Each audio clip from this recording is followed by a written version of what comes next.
Shalom, salam sejahtera. Renungan Malam Seiman ditulis oleh Dr. Kathleen Lewijaya Kuntaraf dan Pendeta Dr. Jonathan Kuntaraf. Judulnya adalah Topik yang Harus Dijaga. Apa yang telah engkau dengar daripadaku di depan banyak saksi, percayakanlah itu kepada orang-orang yang dapat dipercayai, yang juga cakap mengajar orang lain. 2 Timotius 2 ayat 2. Renungan malam ini masih merupakan sebagian dari surat Ellen G. White kepada pendeta E.T. Jones, seorang pelopor dari kebenaran oleh iman. Ia masih perlu bimbingan dari Ellen G. White. Sebab itu dalam suratnya beliau menulis lebih lanjut.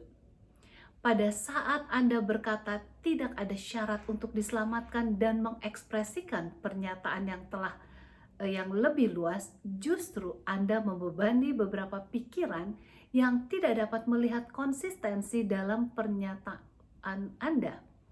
Mereka tidak dapat melihat bagaimana mengharmoniskan ekspresi Anda dengan pernyataan firman Allah. Tolong jaga topik ini dengan baik. Pernyataan tegas mengenai perbuatan tidak pernah menguatkan posisi kita. Justru ekspresi seperti ini akan melemahkan posisi kita karena akan banyak orang berpendapat engkau adalah seorang yang ekstremis dan Anda akan kehilangan kesempatan untuk memberikan pelajaran yang berharga yang Anda miliki kepada mereka yang perlu mengetahuinya. Saudaraku, adalah sulit bagi pikiran untuk mengerti akan hal ini. Jadi janganlah membingungkan pikiran dengan ide yang tidak harmonis dengan firman Allah. Tolong pertimbangkan di bawah pengajaran Kristus, banyak murid-muridnya tidak peduli. Tetapi pada saat Roh Kudus yang telah dijanjikan itu datang kepada mereka, maka ia merubah Petrus menjadi seorang pemenang iman. Sungguh suatu tabiat yang mengalami transformasi. Janganlah sekali-kali meletakkan batu sandungan kepada jiwa yang lemah dalam iman melalui presentasi atau ekspresi Anda. Biarlah Anda senantiasa konsisten, tenang, dan berikanlah penyataan yang dalam dan teguh. Jangan terlalu ekstrim dalam segala hal, tetapi tetap pijakan kakimu pada batu yang teguh itu. Juru selamat yang indah. Yohanes 14 ayat 21 menuliskan, barang siapa yang memegang perintahku dan melakukannya, dialah yang mengasihi aku.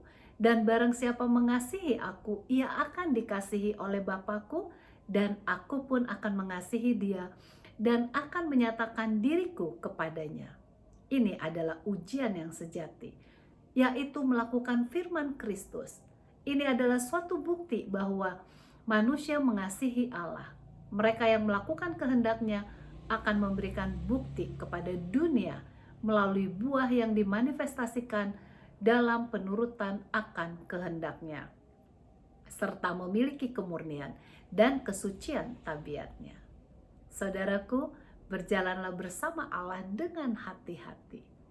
Tetapi ingatlah, ada beberapa orang yang matanya senantiasa tertuju padamu dengan penuh pengharapan bahwa Anda akan melampaui tanda yang diminta Tuhan dan jatuh tersandung. Namun jika Anda tetap memiliki kerendahan hati dan dekat dengan Yesus, maka semuanya akan berjalan dengan baik. Kita tidak akan pernah ditamatkan dari sekolah Kristus.